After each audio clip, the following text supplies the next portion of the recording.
지난 우리 그 큐티 간증에 한 자매님에 대한 내용이 있었습니다. 제가 좀 그 큐티를 하면서 좀 기억이 나서 새벽 말씀은 이제 워낙 짧으니까 큐티 내용을 다 말씀드릴 수가 없어서 지금 이 시간 여러분과 함께 나누고자 합니다. 결혼한 지 얼마 되지 않았을 때인데 이제 오늘처럼 아주 추운 이 겨울에 이제 장을 보고 이제 오다가 버스를 타고 오다가 그만 이제 우리도 그런 적이 있잖아요. 이제 노선을 잘못 타가지고 이제 길을 이제 헤매게 된 것이에요. 그래서 금방 들어갈 줄 알고 이제 날씨가 추워도 뭐 좀 이제 얇게 이제 옷을 껴입고 나왔는데 뭐 길을 헤매 버렸으니까 이게 얼마나 춥겠어요. 그래서 영하 9도의 그 추위에 떨다가 그러다가 막 헤매는데 그 전에는 잘 보지 않던 내가 살고 있던 동네의 모습이 되게 이렇게 자세하게 이제 보이는 거예요. 근데 이렇게 내가 살고 있는 동네를 이렇게 계속 이렇게 보는데, 헤매면서 보는데, 내가 이런 동네에 살고 있었나? 라는 생각이 계속 들기 시작을 하는 거예요. 길은 제대로 포장도 되어 있질 않아가지고, 비포장 도로이지, 뭐 가로등은 제대로 켜져 있지도 않지. 그러니까 음산하기만 보였습니다. 그래서 그날따라 내가 이런 동네에 산다라는 그 마음이 자꾸 찌르게 되니까, 내리누르게 되니까는 스스로가 처량하게 그지 없었습니다. 그래서 갑자기 이런 곳에 내가 살아야 하는 내 처지가 서럽다라는 그 생각이 되어서 그냥 길가에 주저앉아가지고 그냥 울고 싶은 마음이었어요. 그리고서 이렇게 눈을 들어서 이제 몇 블록에 떨어진 저기 지금 막 이렇게 신축 아파트, 곧 방금 지은 그 신축 아파트를 이렇게 딱 보니까 왜 나는 저기 멋진 아파트에 들어가서 살지 못하고 나는 왜 이런 곳에 살고 있나, 그런 서러운 감정이 더 깊게 이제 생기기 시작을 한 거예요. 그래서 나도 여기서 그냥 빨리 나가가지고 저기 아파트에 입주하고 싶다라는 생각이 들어요. 그래서 부러움, 원망, 서러운 그 감정이 마음을 막 휘짓고 막 이제 돌아다니기 시작을 하는 거예요. 그렇게 한참을 신세 한탄을 하면서 우울감에 이렇게 막 절어 있는데, 계속 그렇게 절어 있다가 순간 드는 생각이, 내가 지금 못 입고 못 먹고 또 내가 못 하고 있는 건 또 뭔가, 그런 생각도 드는 거예요. 그러니까 가만 보니까 주어진 게 많아요. 더군다나 지금은 신혼이에요. 신혼인데 신혼생활의 그 기쁨도 있고. 그래서 생각을 해보니까 그 자매가 고백을 하기를, 환경이 아니라 나의 이 교만한 마음이 더 크구나. 편하고 부유해 보이는 새 집과 이 돈에 대한 이 욕심이 내 안에 막 가득 차 있으니까, 이 쓴뿌리의 마음이, 이 쓴뿌리가 있잖아요. 우리 내면 세계에. 그 쓴뿌리가 막 이렇게 올라와가지고 스스로를 계속 이렇게 찌르더라는 거예요. 괴롭히더라는 겁니다. 하나님은 왜 나를 이런 곳에 시집 오게 해가지고 나를 이렇게 힘들게 하는가. 여기까지 생각이 미치게 된 거예요. 동네를 헤매다가 자기 동네를 보면서. 그러니까 그래서 마음이 지옥으로 변하게 된 거죠. 마음이 지옥이 되어버리니까 장보러 나가기 전까지만 해도 멀쩡했던 동네가 거기 헤매고 나서 그 동네가, 소위 자기 동네를 싫어하면 뭐라고 표현합니까? 이제 설마 차마 예배 시간이라 그런 표현은 못 하겠지만, 징글징글한 거예요. 자기 동네가. 우리가 빌립보서 말씀을 새벽에 함께 같이 묵상하지 않았습니까? 바울이 옥에 갇혔을 때 보낸 서신이 무엇이었습니까? 빌립보서라고 했죠. 그래서 옥중 서신이라고 했습니다. 그럼 옥중 서신이에요. 감옥에서 보냈기 때문에. 그런데 이 빌립보서에 또 다른 별명이 있다고 했어요. 그것이 무엇이었습니까? 기쁨이 많이 담겨져 있다고 해서 기쁨의 서신이다라고 했어요. 이게 참 어울리지 않는 얘기 아닌가요? 옥중 서신인데 별명이 뭐예요? 기쁨의 서신이라는 것이에요. 이 빌립보서가 우리에게 주는 메시지가 상당히 강렬한 것입니다. 그래서 바울은 그 옥에 갇혀 있음에도 불구하고 그 마음이, 바울의 마음이 성령으로, 주님으로 충만했기 때문에 그는 갇혀 있음에도 그 기쁨을 잃지 않았던 것이에요. 그것을 우리가 빌립보서를 통해서 상고했던 바입니다. 그래서 빌립보 교회 교인들에게 기뻐하라. 무엇이라고요? 주 안에서 기뻐하라고 서신을 보낸 것이죠. 여러분, 우리 빌립보 교회는 어떻게 세워졌죠? 다 알고 계시죠? 누구에 의해서, 누구 집에서 시작이 되었습니까? 루디아 집에서 시작이 되었죠? 루디아 집에서. 그 빌립보 교회예요. 주 안에서라는 말은 언제나 어디서나 성령 안에 있으라라는 뜻입니다. 성령을 따라서 살라라는 말이에요. 그거와 같습니다. 그래서 우리가 성령을 따라 살질 않으면요, 언제고 어디서고 어떤 환경에 놓여져 있는다고 할지라도 성령에 우리 거주하지 않으면, 성령 안에 따라 살지 않으면 우리 마음속에 있는 쓴뿌리가 올라와 가지고요, 어느 순간 내 마음을 지옥으로 만들어 버립니다. 지옥으로 만들어 버려요. 지옥 가면 뭐하나, 여기가 지옥인데, 이런 얘기를 한다라는 거예요. 그래서 주변도 지옥으로 만들어 버립니다. 왜요? 내 마음이 지옥이니까 어떻습니까? 옆에도 지옥으로 만들어 버리는 거예요. 내 마음이 지옥이 되니까. 내 마음이 천국이 되면 내 옆도 천국으로 만들어 주는 거예요. 근데 내 마음이 지옥이 되면요, 옆도 괴롭히는 거예요. 지옥을 만들어 버리는 것입니다. 그래서 너희 마음을 지키라라고 말씀하고 있지 않습니까?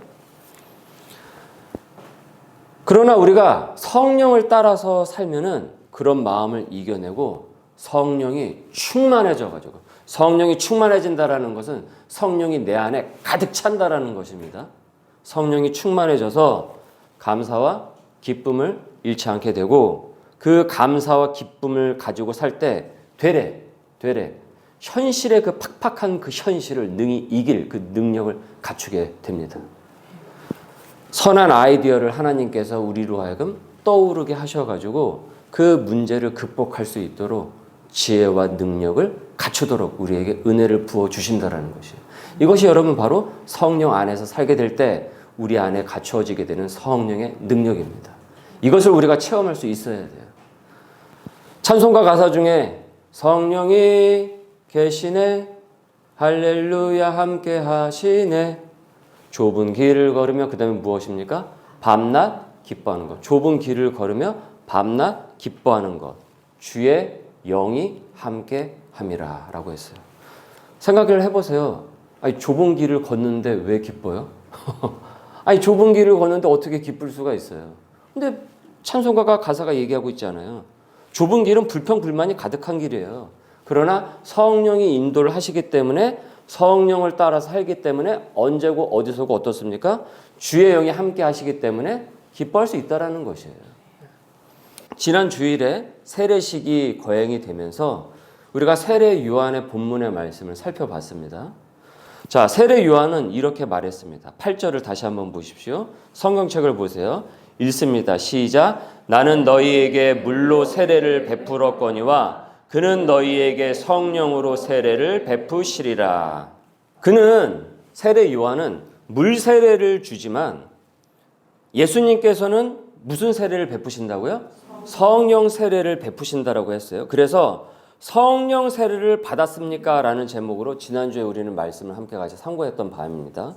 자, 오늘은 그 다음 이어지는 구절이에요. 세례 요한이 앞서서, 예수님보다 앞서서 요단강에서 사람들에게 물 세례를 주고, 이어 예수님께서 그 다음 전면으로 이제 등장을 하시게 됩니다. 세례 요한은 준비를 하고요. 그 다음에 예수님께서 실제로 이제 나타나시게 되는 거예요. 자, 그리고 예수님도 세례 요한에게 똑같이 일반인들처럼 세례를 받으시면서 그 세례의 본을 몸소 보여주셨어요. 그래서 9절을 보십시오. 읽습니다. 그때 예수께서 갈릴리 나사렛으로부터 와서 요단강에서 요한에게 세례를 받으시고, 자, 그리고 이어서 이전과 달리 다른 광경이 벌어지게 되는데, 강에서 풍덩 온몸이 잠기시는 세례를 예수님께서 받으시고, 그 다음에 물에서 이렇게 올라오실 때 성령이 무엇처럼요? 비둘기같이, 비둘기처럼 내려왔다라고 하고 있습니다. 그리고 이어서 하늘로부터 음성이 들려오기 시작을 해요. 자, 10절 11절입니다. 시작. 곧 물에서 올라오실새 하늘이 갈라짐과 성령이 비둘기같이 자기에게 내려오심을 보시더니 하늘로부터 소리가 나기를 너는 내 사랑하는 아들이라 내가 너를 기뻐하노라 하시니라. 여러분, 이는 예수 그리스도가 그저 인간이 아니라 구원자이시라는 것, 메시아, 즉 그리스도라는 것을 공적으로 오피셜로 삼위일체 성자 하나님, 즉 독생자임을 하나님께서, 성부 하나님께서 선포하신 것입니다. 많은 사람들 앞에서. 예수님도 똑같이 저기 세례 요한에게 세례를 받으니까 예수님도 나랑 똑같네. 예수님 나랑 세례 동기네. 동기 동창이네. 이렇게 생각할 수 있는 것이 아니라는 거예요. 지금 여기서. 신적인 선포가 되는 것이죠. 신적인 선포가. 성령이 이렇게 세례의 순간에 영광스럽게 예수님께 임해요. 그래서 이 세례의 순간에 성령이 이렇게 비둘기처럼, 이 비둘기라는 것은 은유죠. 은유. 그러니까 비둘기처럼 아름답게 아주 묘사가 되고 있어요. 거룩하게. 자, 그런데 그 다음 구절을 보니까 이 세례의 순간에 세례의 순간에 임하는 성령의 거룩한 이 분위기가 돌연 확 변합니다. 거칠게 변해요. 분위기가 180도 바뀝니다. 성령이 예수님을 아주 거친 광야로 내몰았기 때문입니다. 12절을 보십시오. 성령이 곧 예수를 광야로 몰아내신지라. 성령이 곧 예수를 광야로 몰아내신지라. 시간도 굉장히 짧죠. 세례를 받으신 다음에. 이 구절은 상당히 당황스럽습니다. 성령이 왜 거칠고 메마른 광야로 예수님을 몰아내시는가? 이 몰아낸다라는 표현도 어떻습니까? 막 이렇게 몰아내는, 너무 거칠죠.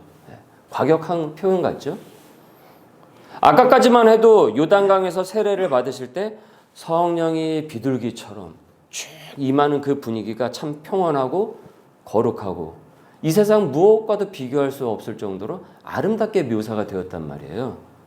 여기까지는 분위기가 좋잖아요. 그런데 바로 이어서 분위기가 깨진단 말이에요. 성령이 왜 광야로 몰아내시냐 이거예요. 광야는 사막인데, 거친데 힘든데. 여러분 이스라엘 광야 가보셨습니까? 가보셨어요? 저도 못 가봤습니다. 그러나 사진으로 보기에 또 다큐멘터리로 보기에 굉장히 거칠어요. 지금도 그래요. 거기는 그쪽 지역은 개발이 제대로 되질 않아서. 그 광야로 몰아내셨다라는 거예요. 지금도 그런데 2000년 전이야 오죽했겠습니까? 이 땅의 이 현실이.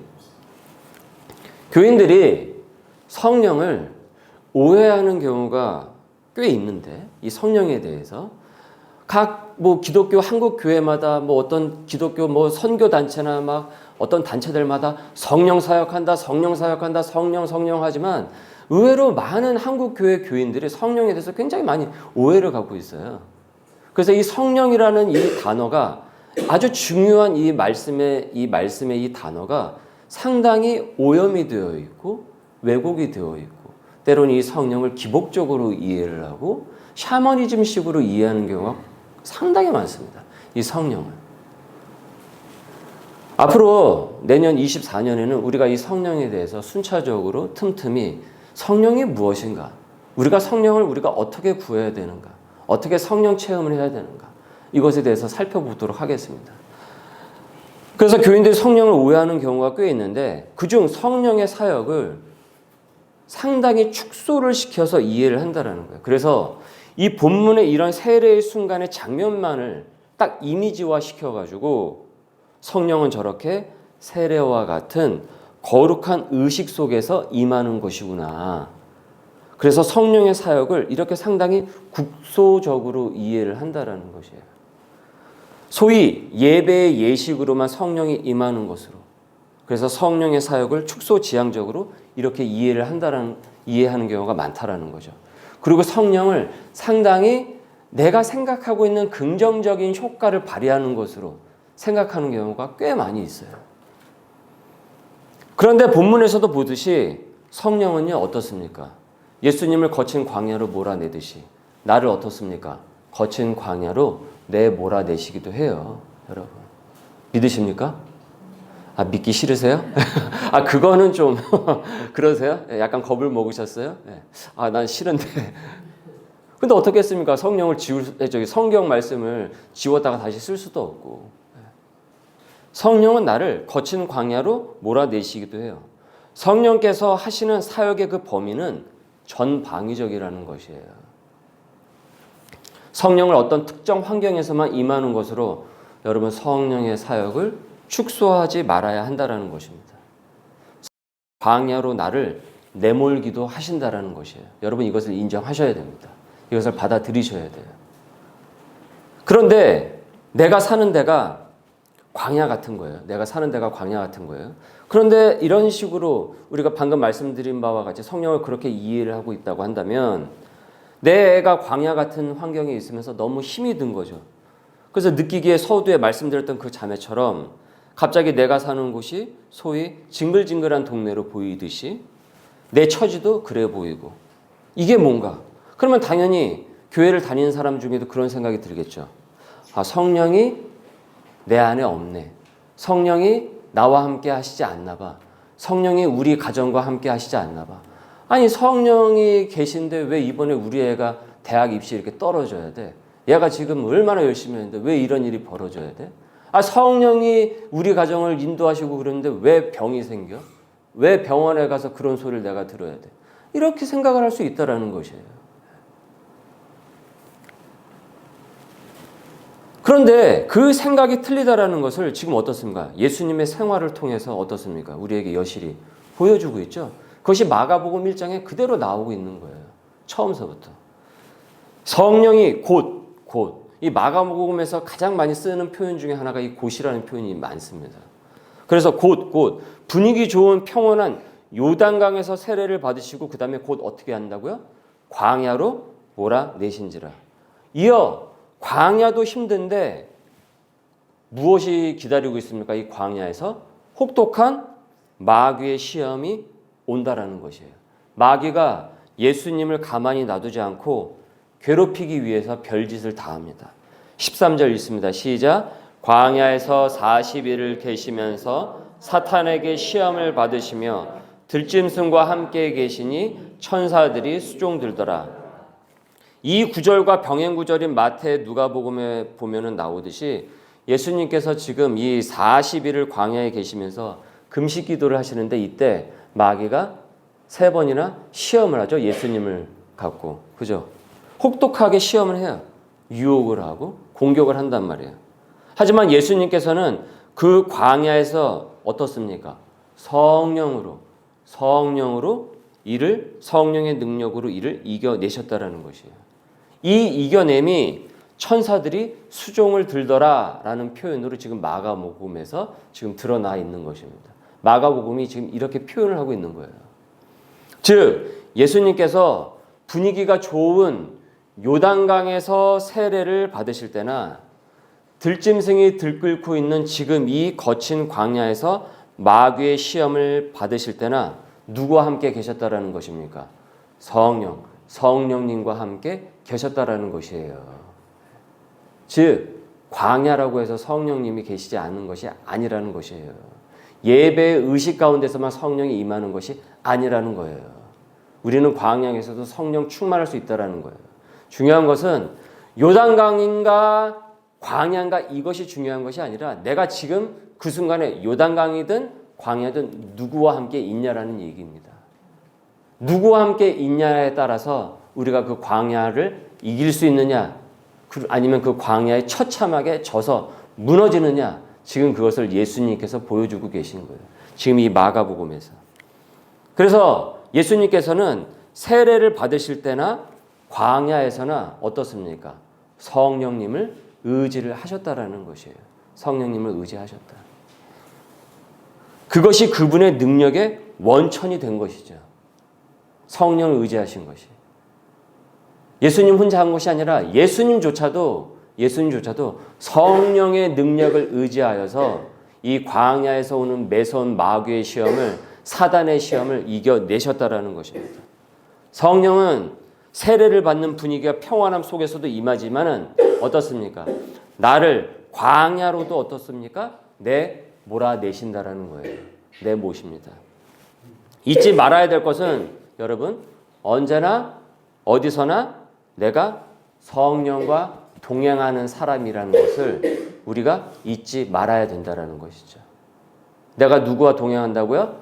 성령님과 동행하는 사람이라는 것이에요. 여러분, 그것이 우리에게 능력의 원천이 되는 것이에요. 에너지가 된단 말이에요. 성령의 능력을 갖고 가는 것이. 성령이 계시네, 할렐루야, 함께 하시네. 좁은 길을 걸으며 밤낮 기뻐하는 것. 어떻습니까? 주의 영이 함께 합니다. 밤낮이라고 그랬잖아요. 난 밤만 되면 괴로워. 별 생각이 나를 괴롭혀. 아니에요. 밤에도 우리가 성령을 의지하게 될 때, 성령님과 동행하게 될 때 그 밤이 평안한 줄 믿습니다. 앞서 언급했던 성령을 따르지 않으면은 여러분, 신혼생활도 지옥이 되는 거예요. 신혼생활도 지옥이 됩니다. 멀쩡했던 동네가 급작스럽게 꼴배기 싫어지게 되는 거예요. 괜찮았던 가족의 모습들이 다 꼴보기 싫어지게 되고 이 세상 모든 게 만사가 다 귀찮고 싫어지게 돼요. 찰스 셸돈의 예수님이라면 어떻게 하실까? 예수님이라면 어떻게 하실까? 여러분, 어떻게 하셨습니까? 예수님이라면 어떻게 하셨을까? 매 순간마다 성령을 의지하면서 사신 것이죠. 그래서 여러분, 우리는 성령 충만을 받기 위해서 기도를 하는 것이에요. 성령 충만을 받기 위해서. 그분은 성령의 인도를 받기 위해서 절대 그 시간을 타협을 하지 않고 빼앗기지 않기 위해서 성령을 의지하고 성령을 향해서 기도를 하시면서 항상 당신의 그 사역을 펼쳐 나가셨다는 것이에요. 성령을 따라 살 때 여러분, 우리는 시험을 이길 수가 있게 되는 것입니다. 여러분은 이길 수 없습니다. 반드시 지게 되실 것입니다. 성령이 없이 사시게 되면. 한두 번이야 어쩌다가 이기셨다고 할지라도 그건 이긴 게 아닙니다. 그 다음에 또 다른 시험이 준비가 되어 있습니다. 우리는 성령을 따라 살 때 시험을 이길 수 있어요. 그것이 여러분, 진정 성령 세례 받은 자가 살아가는 삶의 방식이라는 것이에요. 성령 세례 받은 사람들이. 물 세례만 받은 것이 아니라 성령 세례를 받은 사람들이 살아가는 삶의 방식이라는 것이에요. 그래서 사도 바울이 이렇게 전하고 있죠.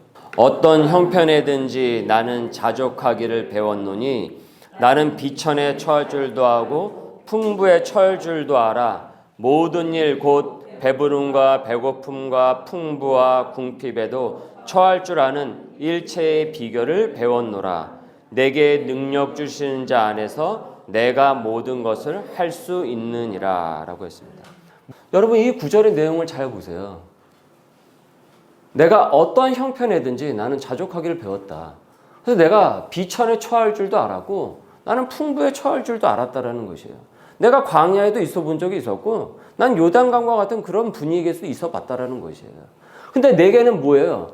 배부름과 배고픔과 풍부와 궁핍에도 다 처할 줄 아는데 그 일체의 비결을 내가 어떻게 배웠다고요? 이 얘기를 하고 있는 거예요. 내게 무엇이라고요? 능력 주시는 자 안에서 나는 모든 것을 할 수 있다. 이 구절이 만약에 여러분 생략이 되어 있다고 한다면 나는 내가 모든 것을 다 할 수 있어. 나는 모든 것을 다 할 수 있을 만한 능력을 갖춰. 그 얘기밖에 되질 않아요. 그러나 사도 바울도 지금 무엇이라고 고백합니까? 내게 능력 주시는 자 안에서 내가 모든 것을 할 수 있다라고 고백하고 있는 거예요. 그 얘기가 무엇입니까? 사도 바울조차 언제나 성령을 의지하고 성령 충만을 통해서 그의 사역과 모든 것을 해나갔다라는 것이죠. 여러분, 오늘 본문의 말씀을 보시고 그 다음에 그분 이하에 이제 그분의 사역들이 쭉 나와요. 예수님께서 하신 일들이 쭉 나오게 되는데 그분의 사역을 한번 쭉 보십시오. 여기 정리를 해놨는데 성령을 의지하고 따라 사시는 그분을 통해서 이와 같은 일들이 벌어지고 있어요.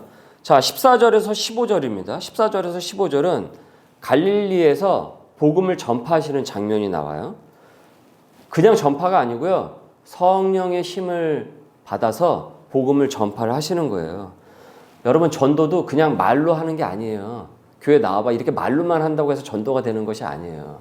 성령의 힘을 힘입어서 전도를 할 때 그 말에 힘이 실리게 되는 것이에요. 그 말에 힘이 실리게 된다. 내 말을 하면 빈말이 돼요. 공허한 말이 돼요. 그냥 공기 중에 돌아다니다가 그냥 쑥 사라지는 말이 돼요.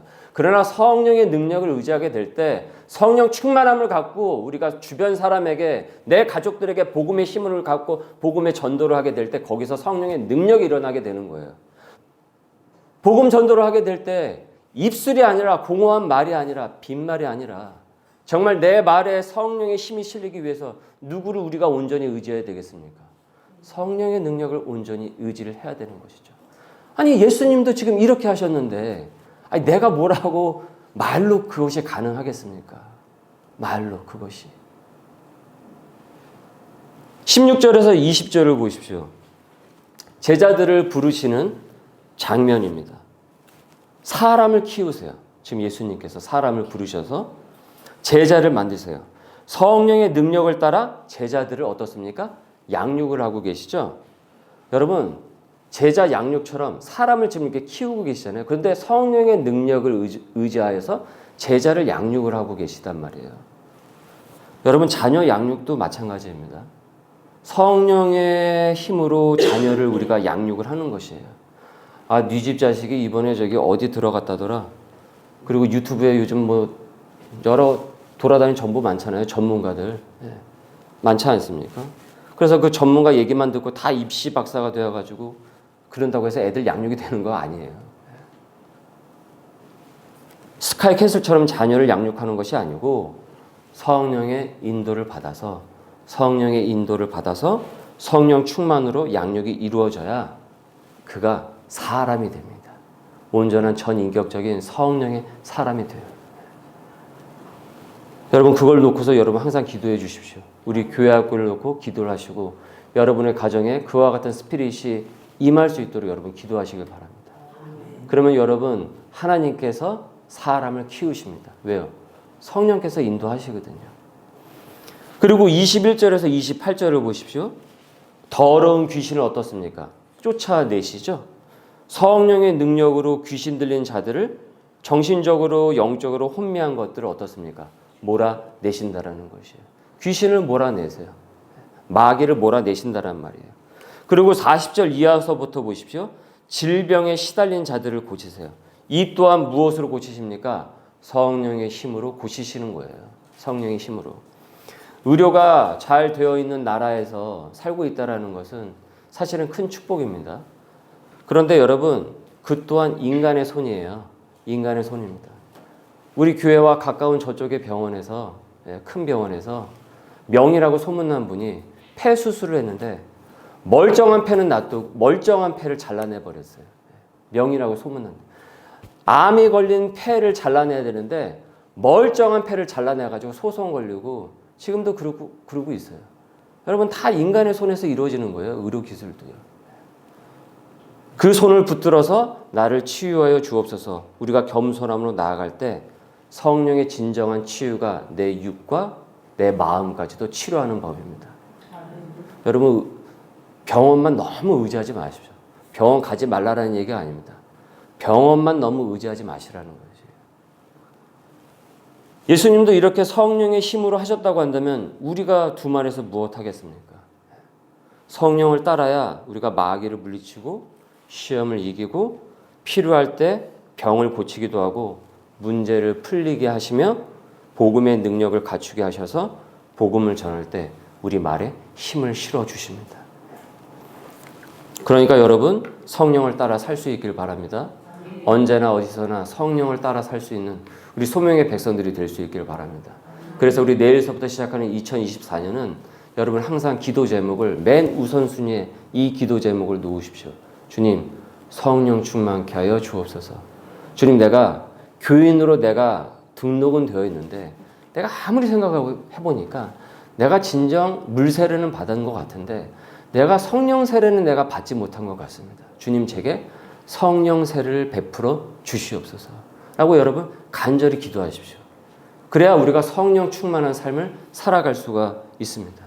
그래서 내게 능력 주시는 자 안에서 내가 모든 것을 할 수 있느니라. 이 바울의 고백이 나의 고백이 될 수가 있어요. 제가 이렇게 성령에 대해서 여러분께 이렇게 말씀을 드리면 어떤 분은 이렇게 생각하실 수 있어요. 후에 뭐 영상이 올려졌을 때 말씀을 듣다가 이런 생각의 의문을 드실 분도 있어요. 그럼 어떻게 해야 성령을 받습니까? 어떻게 해야 성령과 동행할 수 있습니까? 제게도 성령을 주십시오. 나도 성령을 받고 싶습니다. 말씀의 저자이신 그분의 답을 보십시오. 그분의 답을 들어보십시오. 제가 읽겠습니다. 9절. 내가 또 너희에게 이르노니 구하라. 그러면 너희에게 주실 것이요. 찾으라. 그러면 찾아낼 것이요. 문을 두드리라.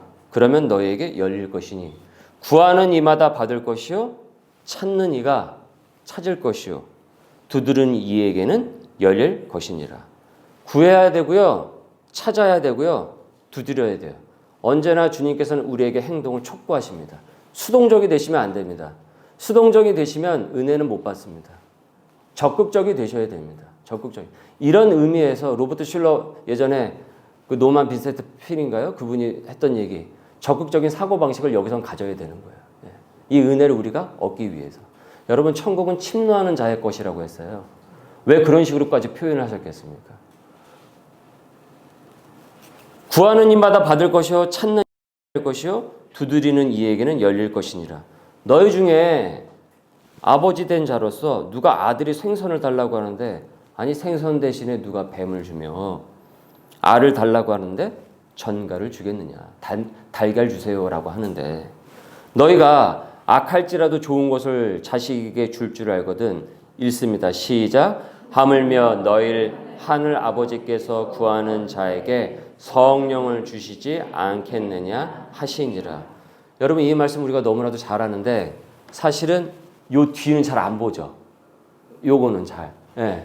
왜 주님께서 이 말씀을 하셨는지 우린 이것을 항상 무엇으로 생각합니까? 무엇으로 생각합니까? 이 기복적인 물질로 생각하죠. 예. 구해. 아파트 달라고 구해. 그러면 구해줘.